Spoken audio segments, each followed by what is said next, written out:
কিন্তু খুব সাবধানে থাকতে লাগে।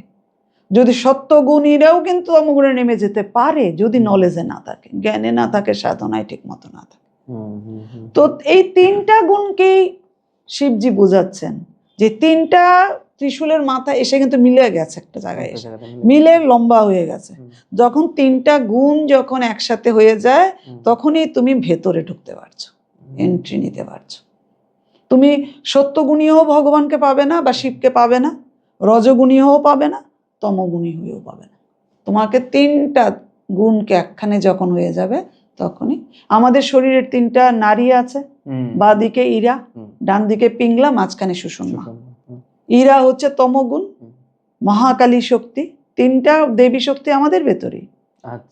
ডান দিকে পিংলা মহা সরস্বতী শক্তি, মাঝখানে মহালক্ষ্মী শক্তি হচ্ছে সুষুম্না নারী। তারও ভিতর একটা নারী ব্রহ্ম নারী।